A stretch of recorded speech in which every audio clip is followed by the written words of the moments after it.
Assalamualaikum warahmatullahi wabarakatuh. Di video ini saya membahas teori rational choice. Pernahkah kalian berpikir, mengapa kita mengambil keputusan tertentu dalam hidup? Mengapa seseorang memilih untuk bekerja keras, sementara yang lain memilih bersantai? Nah, ini bisa dijelaskan dengan teori rational choice. Dalam video ini, kita akan membahas apa itu teori rational choice, siapa tokohnya, dan bagaimana teori ini bisa kita lihat dalam kehidupan sehari-hari. Teori rational choice adalah teori yang menjelaskan bahwa manusia mengambil keputusan berdasarkan pertimbangan rasional untuk memaksimalkan keuntungan dan meminimalkan kerugian.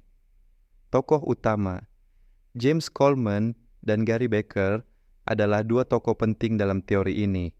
Mereka percaya bahwa manusia adalah agen rasional yang selalu mempertimbangkan untung rugi sebelum bertindak. Contoh sederhana, misalnya, seorang mahasiswa memilih belajar semalam suntuk daripada menonton film karena ingin mendapatkan nilai tinggi. Keputusan ini rasional karena dia melihat bahwa manfaatnya lebih besar daripada kesenangan sementara. Penerapan teori dalam kehidupan sehari-hari. 1. Keuangan pribadi. Contoh, seseorang memilih untuk menabung sejak dini guna menghindari kesulitan ekonomi di masa tua. 2. Pendidikan. Contoh, mahasiswa difabel memilih universitas yang menyediakan fasilitas aksesibilitas terbaik untuk mendukung proses belajar mereka. 3. Kesehatan. Contoh, seseorang memilih untuk mengadopsi gaya hidup sehat dan rutin berolahraga dengan pertimbangan manfaat jangka panjang terhadap kesehatan fisik dan mental. Lingkungan kerja. Keempat. Contoh, pengguna memilih layanan coworking space di perpustakaan C2O Surabaya karena kenyamanan dan kecepatan akses internet yang mendukung produktivitas mereka. 5. Dalam ekonomi, ketika seseorang memilih membeli barang diskon daripada harga normal, itu adalah bentuk rational choice. 6. Dalam politik, pemilih mendukung kandidat yang menurut mereka paling menguntungkan bagi masa depan mereka. 7. Dalam hubungan sosial, orang memilih berteman dengan individu yang bisa memberikan dukungan moral, sosial, atau ekonomi. 8. Kepatuhan terhadap hukum.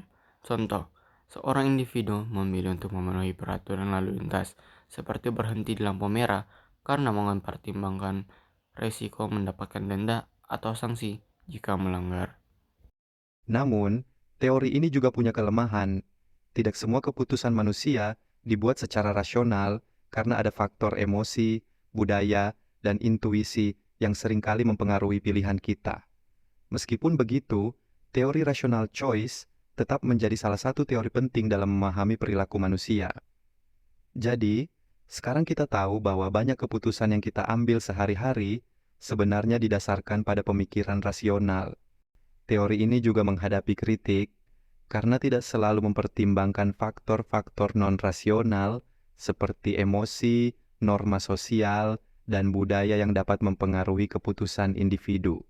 Meskipun demikian, teori pilihan rasional tetap menjadi kerangka penting dalam menganalisis perilaku manusia dalam berbagai konteks, termasuk ekonomi, politik, dan interaksi sosial sehari-hari.